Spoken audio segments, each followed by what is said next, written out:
koja je bila tajna oca Pija, pa su njegove molitve bile tako često uslišane.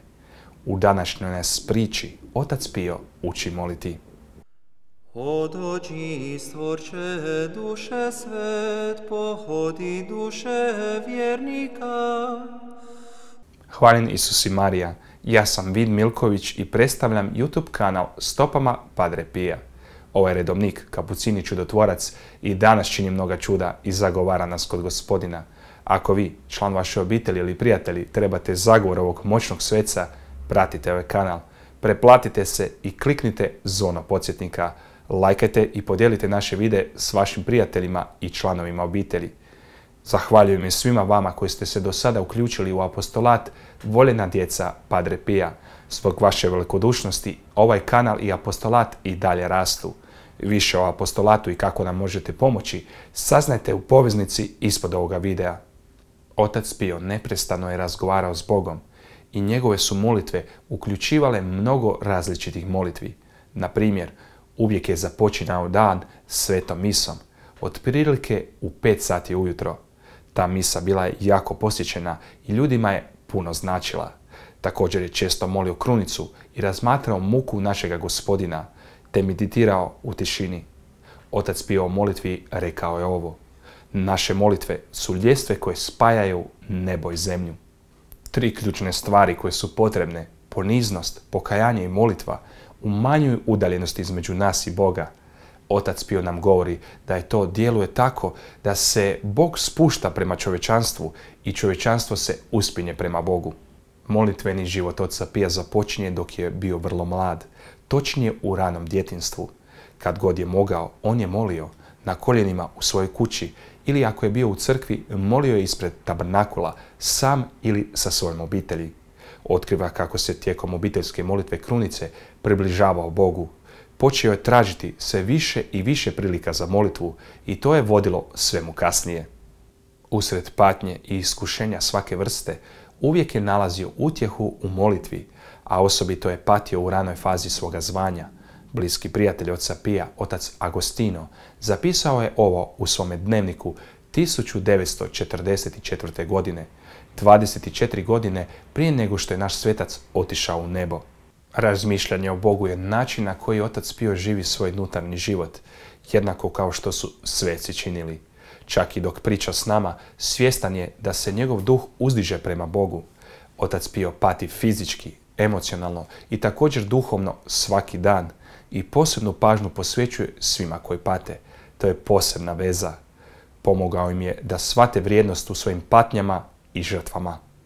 Siguran sam da svi mi imamo patnje, svi imamo križeve, ali kako ih pretvoriti u nešto vrijedno u Božjim očima? Otac Agostino nastavlja kako bi u susretima s pokornicima i onima koji su tražili sve vrste zagovora za svoje potrebe, otac Pio uvijek naglašavao vrijednost prinošenja patnje Isusu kroz molitve za spas drugih. Smatrao je da je najbolji oblik milosrđa upravo molitva, naglašavajući da je najučinkovitija pomoć bolesnim ljudima, upravo molitva za njih. Danas ima puno bolesnih i moramo moliti za njih. Također ne smijemo zaboraviti da je u duhovnom životu otac Pio gajio pobožnost prema Majci Božjoj, našoj Gospi Mariji. Otac Pio bi molio krunicu svaki dan i noć, zapravo usredotočujući se kroz meditaciju na prizore pojedinih otajstava kako su prikazani u evanđeljima. Krunicu neki nazivaju evanđeljem na perlicama i kroz nju se prizori iz našega života meditiraju kroz svaku deseticu krunice. Otac Pio je želio da svi mole krunicu, barem jednom dnevno, meditirajući s poniznošću o moći ljubavi i spasenju koje Krist preko Marije donosi svakome tko je moli. Francesco Napolitano u biografiji koju je napisao s ljubavlju prema ocu Piju kaže kako je njemu molitva krunice bila neprestana i kontinuirana molitva i da je uvijek nosio krunicu u rukama.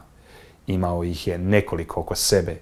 Jednu je imao pod jastukom na krevetu, drugu na stolu, a u krunici je govorio kao o svom duhovnom oružju koje mu daje snagu protiv zla i demonskog svijeta. Jedne noći dok je bio bolestan, odmarao se na svome krevetu i nije mogao pronaći svoju krunicu, a zatim je pozvao oca Honorata govoreći mu: mladiću, donesi mi moje oružje. Otac Pio prakticirao je posebnu pobožnost prema svakoj od 3 božanske osobe Svetoga Trojstva. S posebnom je milošću primio Boga Oca u središte svoga srca, dopuštajući mu da čini što god želi u njegovoj duši. U pismu jednom svom duhovnom djetetu, Otac Pio je rekao: neka uvijek služi beskrajnoj dobroti nebeskog Oca, uvijek se sa sve više iskrenosti i slatkoće srca, jer nas je On s puno ljubavi i slatkoće pozvao k sebi. Želio je u svemu ugoditi našem nebeskom Ocu. Otac Pio je također volio moliti molitvu Gospodnju, a to je Oče naš. Na kraju svoga života veliki učitelj molitve, Otac Pio, umro je točno onako kako je živio, s imenom Isusa i Marije na usnama. Ako ste novi na kanalu, provjerite jeste li se pretplatili i kliknite zvono podsjetnika. Nastavite gledati i slušati naše druge priče. Također na našoj web stranici, čiju poveznicu možete naći u opisu videa, možete upisati svoje molitvene nakane za sljedeću svetu misu koju će svećenik služiti na nakane Svetoga Padre Pija i vaše nakane. Oče Pio, moli za nas. In nome del Padre, del Figliolo e dello Spirito Santo, così sia. Sia lodato Gesù e Maria, oggi e sempre.